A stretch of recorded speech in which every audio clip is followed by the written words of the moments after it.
ગીર સોમનાથના તાલાલાના ધારાસભ્ય ભગવાન બારડ દ્વારા પરિવારના સ્નેહીના અવસાનમાં 500 વૃક્ષારોપણના નિર્ધાર સાર્થક થયો।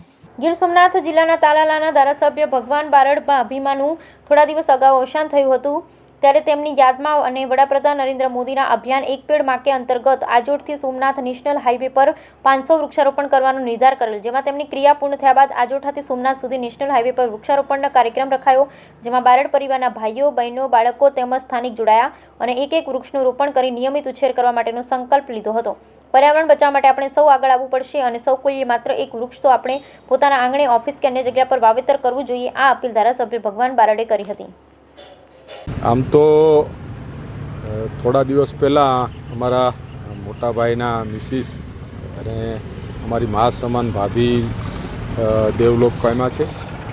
એમની આજે ધાર્મિક વિધિની ક્રિયા પણ છે અને હમણાં ક્રિયાનો પ્રોગ્રામ પતી ગયા પછી અમે બધા આખા પરિવારના તમામ સભ્યો એમની પાછળ વૃક્ષારોપણ કરીને એમને સાચી શ્રદ્ધાંજલિ દેવાના છે।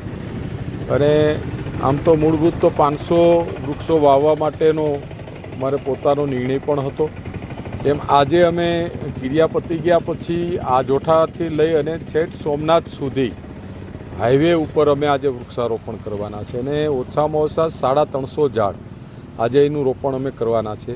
બાકીના ઝાડ છે એ પણ અમે પછીના સમયની અંદર તાલાળા વિસ્તારની અંદર કે સમગ્ર વિસ્તારમાં જ્યાં જગ્યા પડે ત્યાં 500 ઝાડનું રોપણ કરવા માટેનું મારો ટાર્ગેટ છે।